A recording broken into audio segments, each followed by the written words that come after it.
Hey there, everyone. Welcome to another episode of the Managing Partners Podcast. I'm Kevin Daisey, and I'm your host. And today, I'm bringing another fellow podcaster to the show. Bringing you all some value, some tips, all about podcasting today. So, Brian, welcome. Welcome to the show. Thanks, Kevin, man. Thanks for having me. It's nice to be here. All that good stuff. Yeah, absolutely. And me and Brian have gotten to chat a few times. He actually has his own podcast, of course. And I recorded with him to be on his podcast and wanted to return the favor. And again, have him on today and really share, what he does, but how you can do it and how your law firm could get into this game and how it can help you. So first off, how podcasts can help your law firm in different ways. And we'll kind of get into what you can do to get started.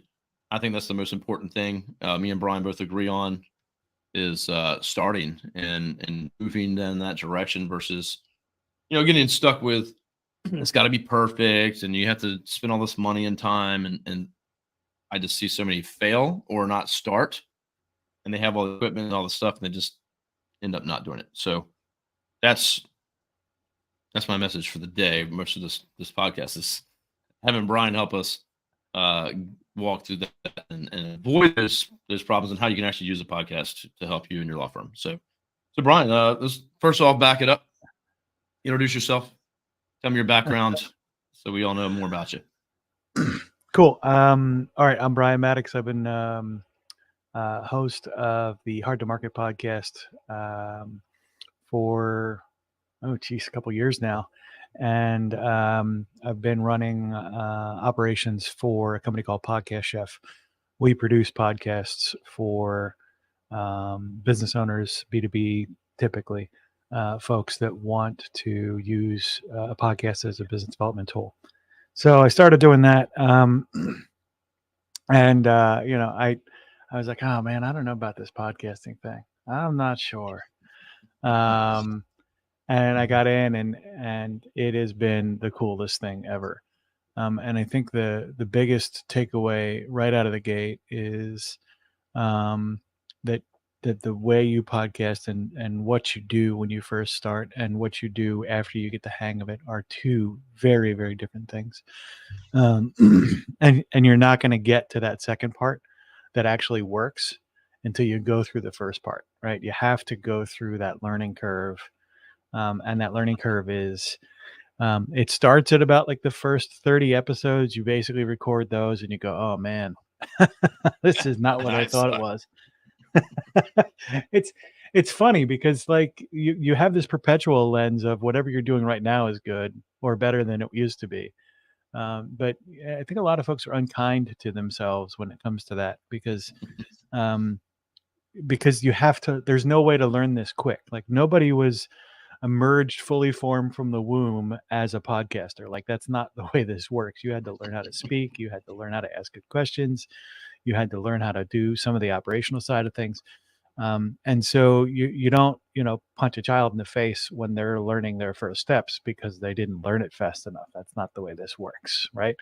You have to go through this process. And I think that the embracing it in that way, in the same way you would learn any new skill is sort of critically important for the journey.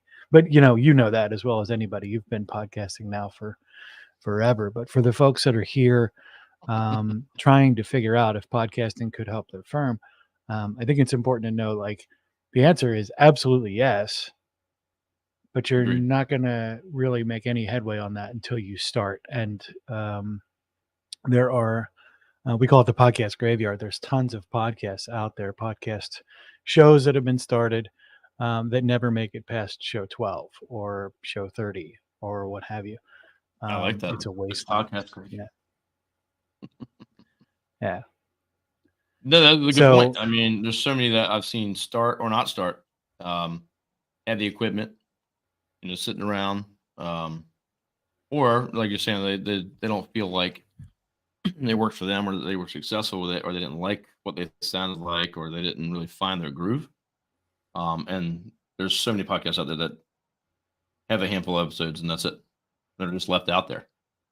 So and I think a lot of it has to do with expectations as well. So when you walk into podcasting as a thing, right, the uh, all the preconceived notions you have about every podcast you might have listened to or might see online, you have to walk away from all that stuff because um, you are on the receiving end of that content, and it forms your perspective on what a reasonable goal is. And in fact, the reasonable goal is not, for example, to have 1,000 listeners and or 1 million listeners or 100 million listeners and get recognized on the street and become famous. Like that's not the mission. It's nowhere close. It's like unlikely to happen, even if you were highly skilled. The amount of art and science required to make those things go is outrageous. What is important is to set your objectives probably to something a little bit more, um, let's say intelligent when it comes to starting a podcast. If I can use my podcast to network strategically into a relationship I couldn't get in any other way, because podcasting is a powerful door opener for those kinds of things. Then when you start, you're measuring success differently.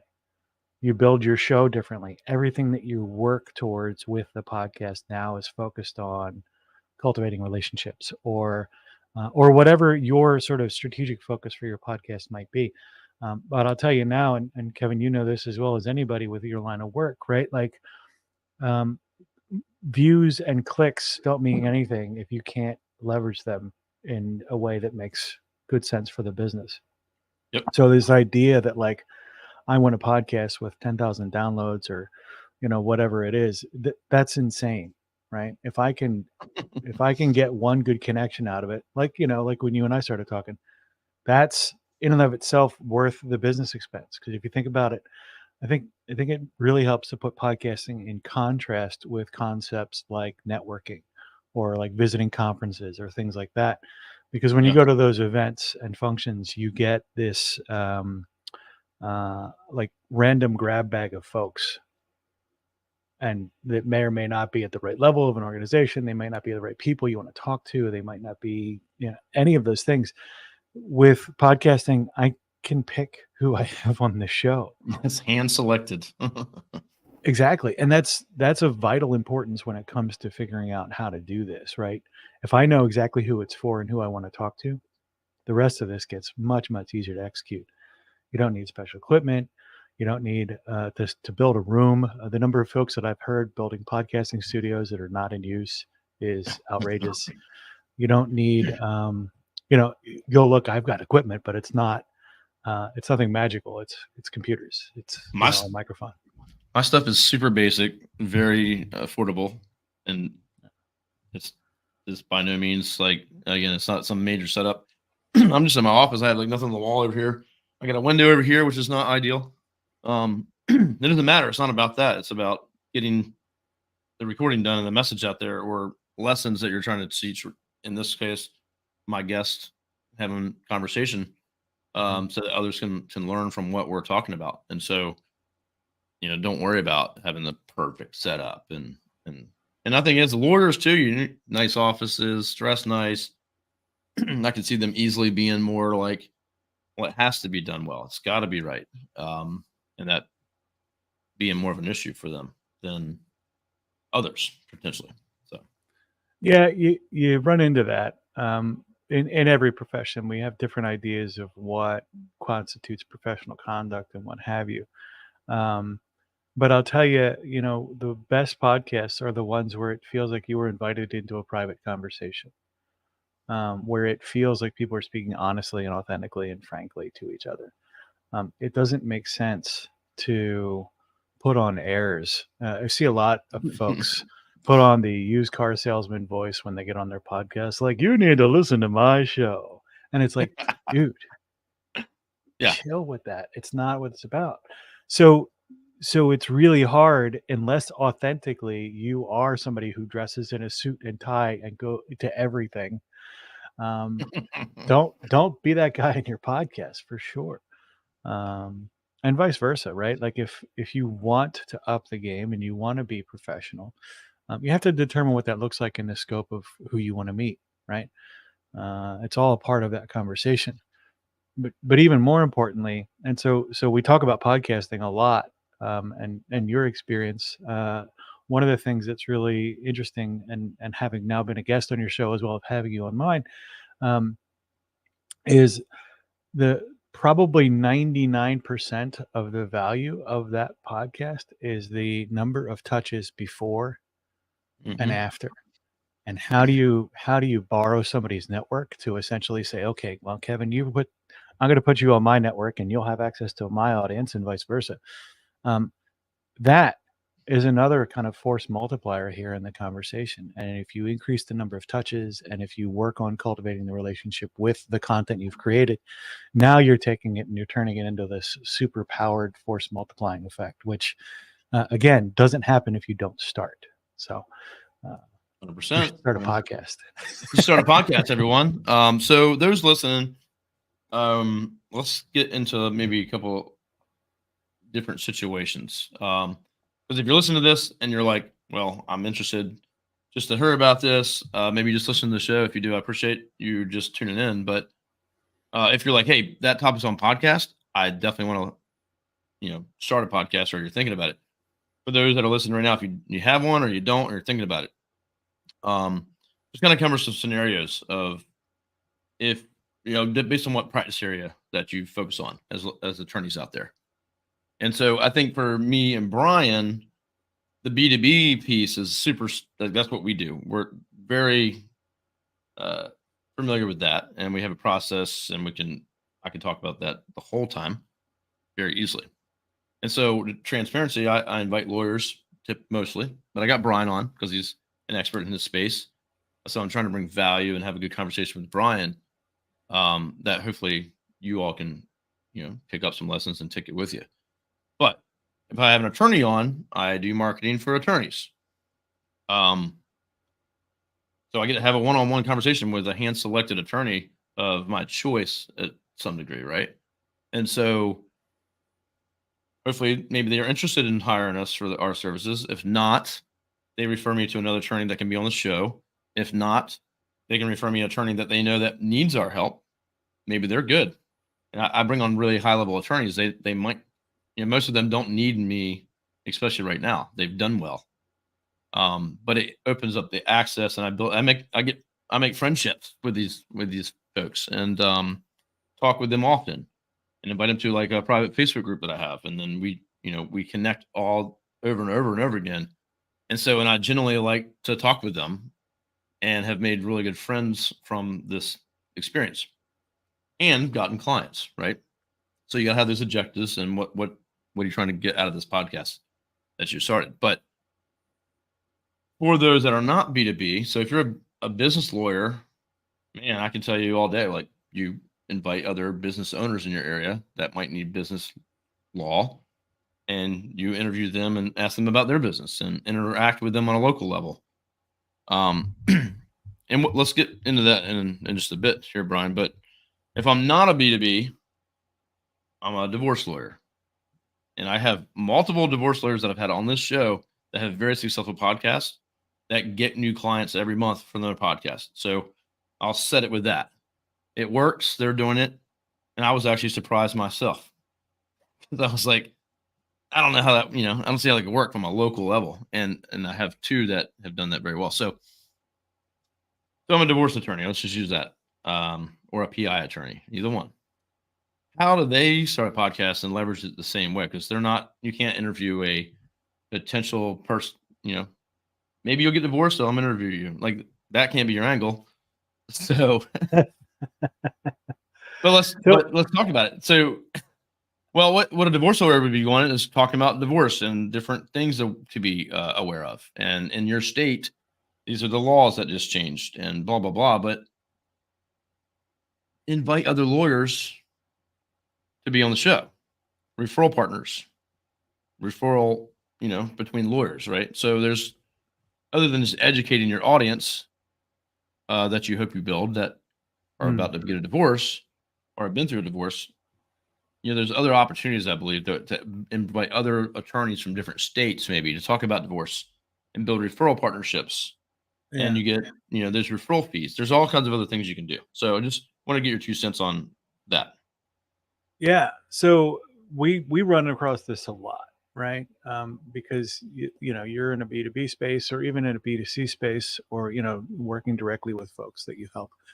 Um, Building a podcast, doctors building podcasts, lawyers in the divorce situation building podcasts, seems like, yeah, there's no way I can do that. And the reality is, there is absolutely the best way to do this is probably to invite and build a show around the folks that regularly interact with your ideal target market.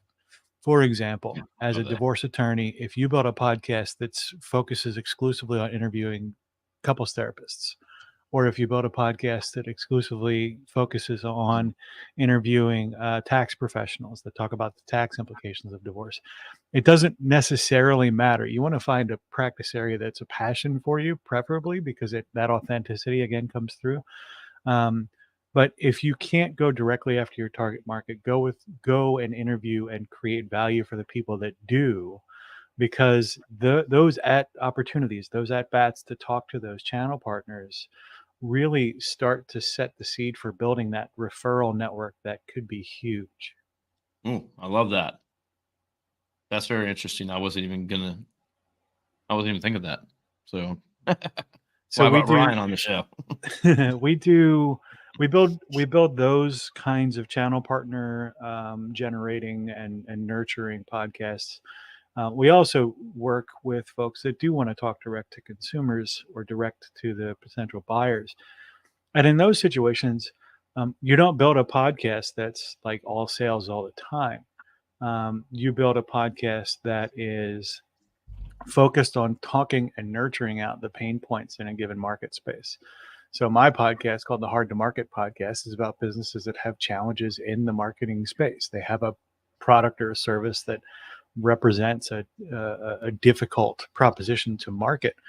We don't really talk about podcasting all that much on my show, ironically, even though I run a podcasting company.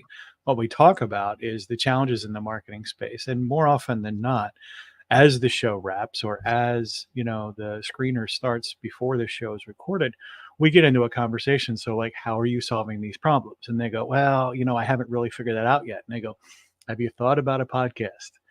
Or in the wrap up, it's like, hey, you said some really cool things here, but I wanted to circle back after the show's over, about one of the things that you said. I've got something that might be able to help, or I can connect you to someone who can. And again, that whole approach to podcasting really makes the podcast almost ancillary to the work you're doing. It is a strategic networking function that uses podcasting as a lever to open the door, to get the conversation started, to make things move. But it does not necessarily, the content you create then becomes a valuable byproduct of the work you're already, good at doing. I love that. You're 100% on point. Me and Brian are just sitting here, having a conversation. We're just chatting and talking. And if you record and treat it like as if me and Brian are sitting here talking, we just have to have a studio audience, someone listening to us, right? So we're just having a real conversation, and others are listening to us, but we're not thinking, oh, I'm being recorded, I'm on camera. You I get, gotta say these things at this time. yeah, you need the first 30 or 40 episodes to get past that. And again, that's the other, like, the case for starting now. Like, get Yeah. through that discomfort of hearing your own voice and dealing with that stuff, so you can get to the point where it's just an organic conversation. You think you have to practice this, but in fact, it's a letting go process in many ways. It's like, oh, I need to, I need to just say stuff and be real. I get the way I interview now versus the way I interviewed when I first started is so dramatically different. I'm like, oh, wait a minute, I'm curious about that.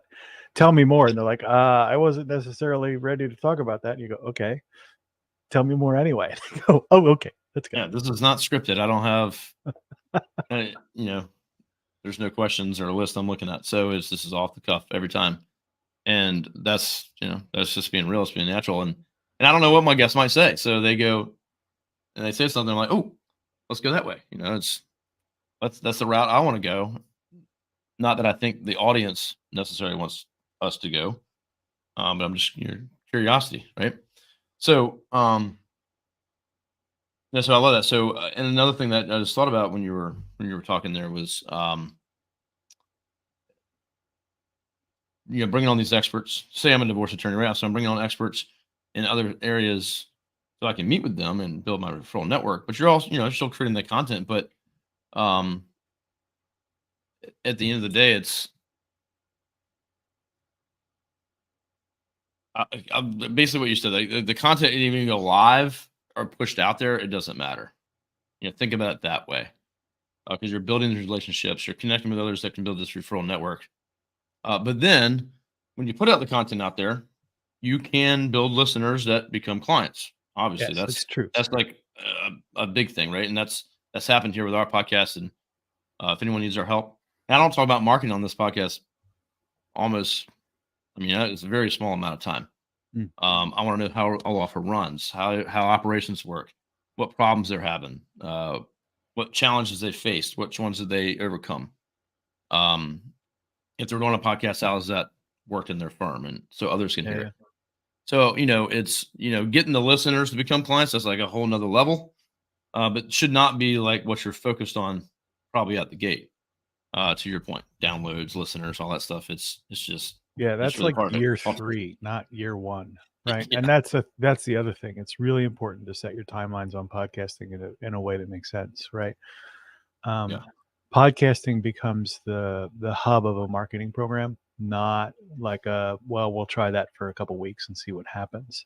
You can run a Facebook ad campaign for a couple of weeks and see like, oh, is the messaging landing? Am I getting click-throughs? Blah, blah, blah.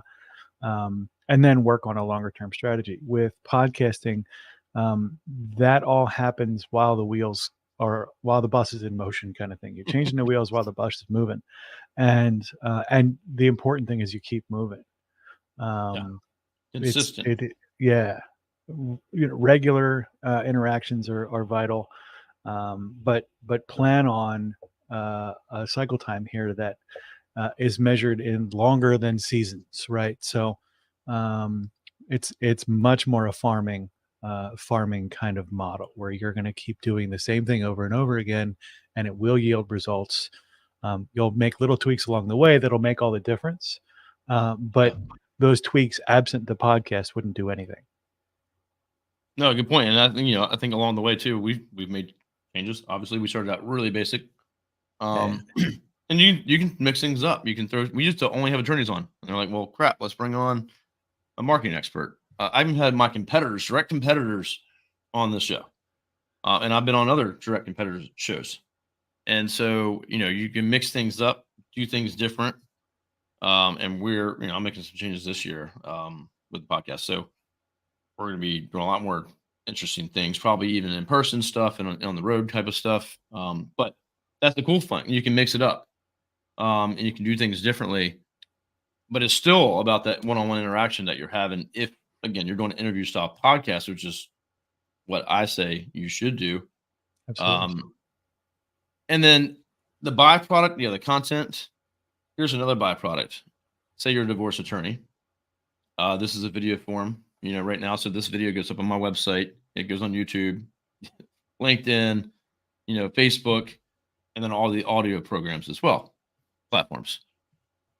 This also becomes potentially for you, if you have experts on answering questions as you're talking with them, then there's answers to questions that you can utilize as a FAQ or to send out your potential clients, or even onboard and say like I sign up, I fill out a form to I need a divorce. I want to talk, and you can use a clip of one of your podcast episodes in part of the intake process.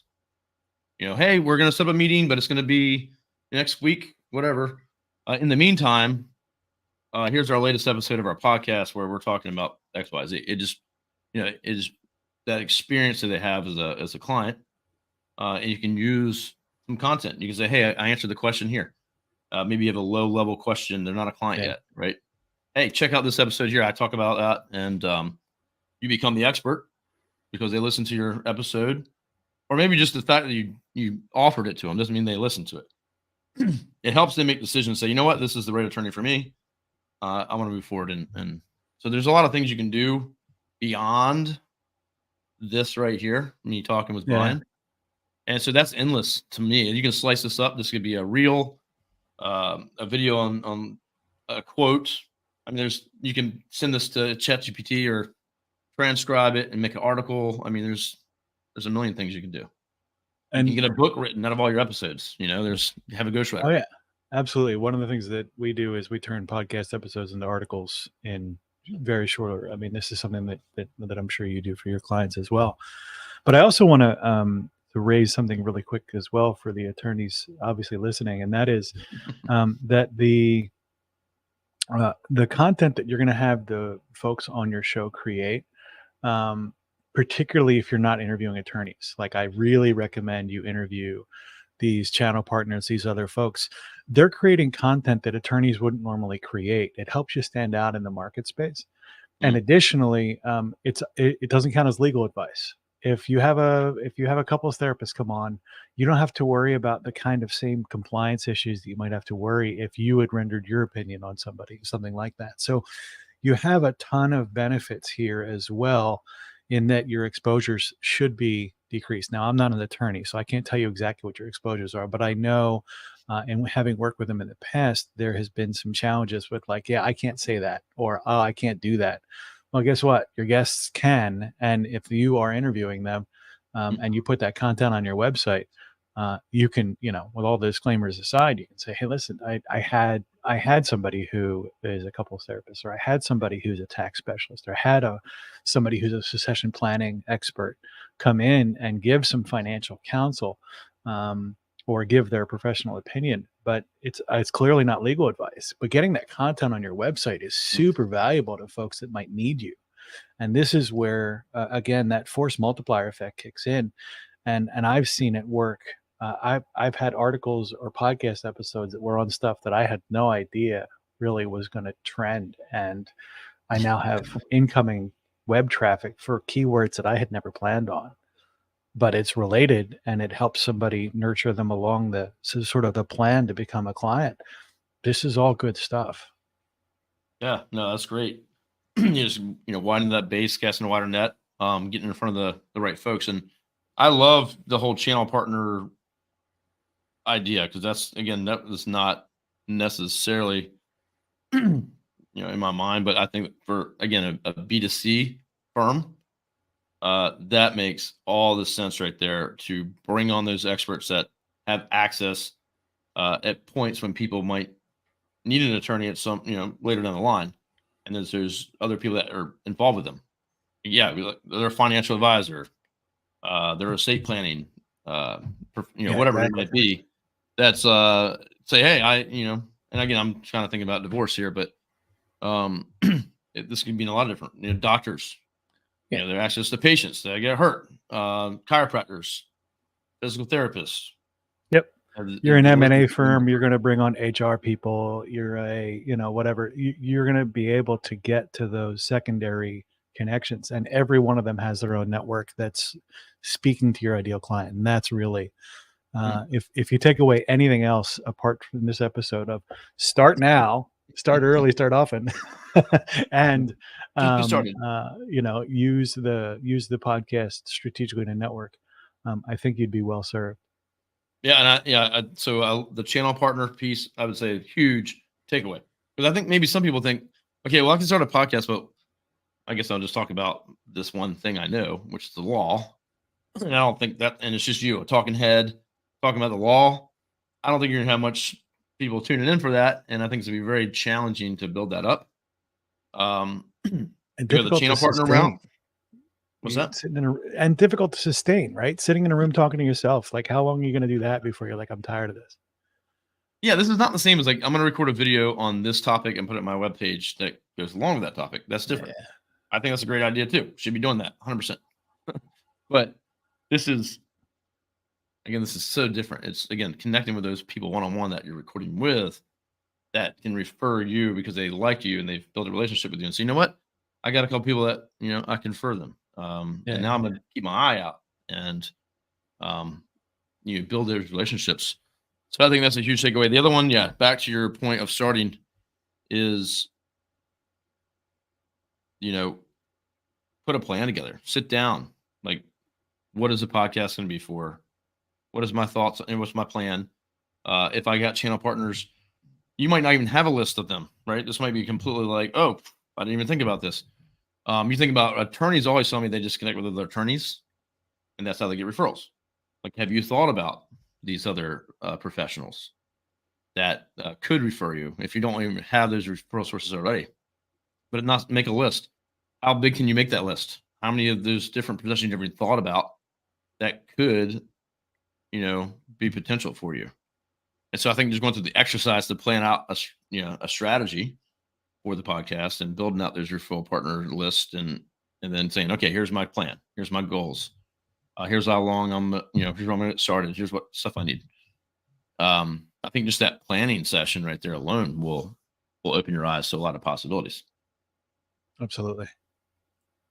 Excellent, Brian. Well, I think that's great. So the B2C, firms out there, I think mainly for you, the big takeaways here that Brian had to share of how you can do this successfully, and again, all the other byproducts of it are also just so much value there, and you got endless social media content, you got all this stuff that you get from it as well. So I just think it's something most firms should do. There's not many firms that do it. If you look at as many firms as I talk to, how many actually have podcasts? It's been a very, very few. I've had 300 attorneys on here, and I think 2 or 3, 4 maybe have a podcast. And so I just think it's so there's still room at the table. there's still room at the table, and actually, and to your point, regardless of that, if no one listens to one of your episodes at all, yep, the value is right here. Absolutely. So, so that's something you got to keep in mind, I think. The B2B out there, if you're a B2B lawyer, business lawyer, no brainer, right? No brainer, because then you're literally inviting on your prospect versus a referral partner or channel partner, where you have to, you're a step away.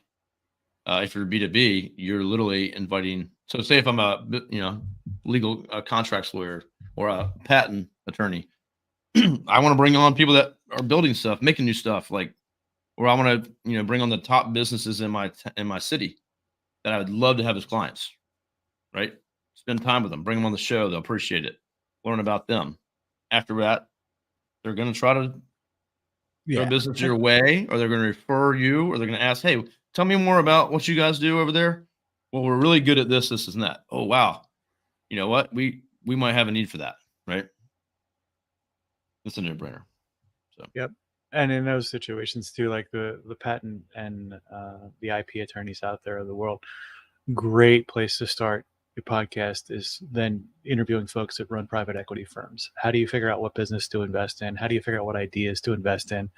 Now you've got folks that are making stuff, listening to the podcast, trying to talk to potentially those guests. So like the strategy here is really important, because and you'll start with like, oh yeah, I want to talk to X, Y, or Z.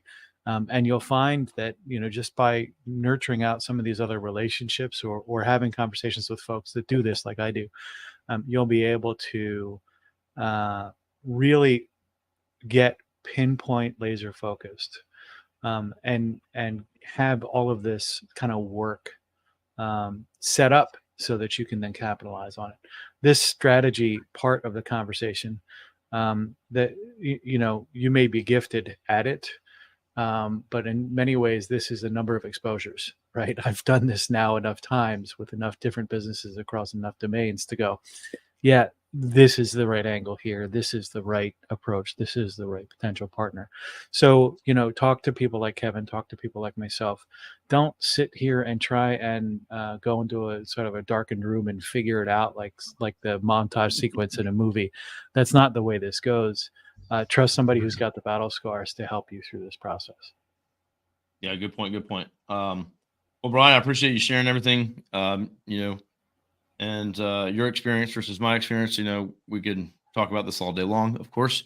But big takeaways again: get started, do some planning, figure out what you want to do, what's your goals, if it's channel partners, and make a list of what those could be and start, looking around. Okay, who can I reach out to? And it's very easy at that point. From there, reach out to me or Brian, to be honest with you, is okay. Well, how do I invite people? How do I even go about it? I don't have a show yet. Who's going to want to show up on my show? We both had to go through all that. And again, that's all learning and figuring things out. But with like Brian and what his company does, and I'll put his web address down here too. It's Podcast Chef. Yeah, chef.com. Nice. They help with all that stuff, right? For me, I did it myself, had to figure it out. I have multiple people on my team every day that are working on this. We have some automation, we do messaging, but once you kind of get, some established episode, 30 episodes or more, you kind of get more confident. You start reaching out to bigger guests, and you can kind of get anybody. And then it's hard. And then they come to you. A show like it's not too hard to reach out and get the decision maker on the phone or whoever you want to have, versus trying to sell your services. It's just, totally different. Absolutely.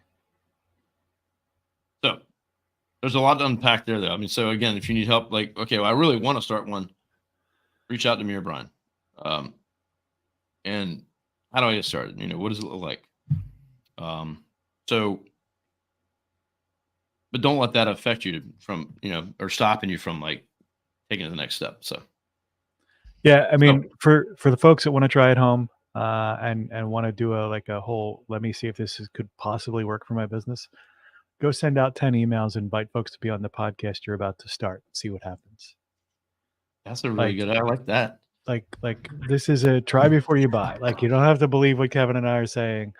Go invite folks to be on your podcast. Tell them it's not ready yet, but it's something you're working on. See if you get any warm responses. I would take that experiment to the bank every time it's run. 100%. That's a good one. I like that. Try it. Yeah, that's a good test, because what's the worst that's going to happen? Oh, well, actually we ended up, we're not going to do the show. No, I mean, so you'll be surprised. I bet you'll get 8 out of 10. Probably be like, I'm in. Let's go. So that'd be awesome. We do it, and for our best performing clients, it's usually 1 out of 4. So I guess it depends on who you invite. If these are people that you kind of have, if you invite your friends, it's easy mode, right? If you invite your clients, it's easy mode. If you're inviting like random strangers that fit a profile, our best clients are getting 1 in 4. But again, as an attorney, building channel partner relationships, 1 in 4 is amazing. Absolutely. I mean, and look at the effort there. You sent 4 emails, you got 1. I mean, that's amazing. And right now I'm recording 4 to 8 a month podcast. So again, so those touch points and how many how often I want to do it. At one point I think I did 4 per day for like a week or 2. And I was like, okay, this is ridiculous. So I cut it back a little bit. Yeah, we're both laughing because we know what that feels like. But if you got that problem, you can say, wait a minute, okay, who do I really want to have on the show? Who would I really want to focus on my time, energy? Get those repetitions underneath you, and then you can start to go, you know what? I want the top expert. I want the best of this. I want the best of that, and you'll be surprised. Yeah. So, absolutely.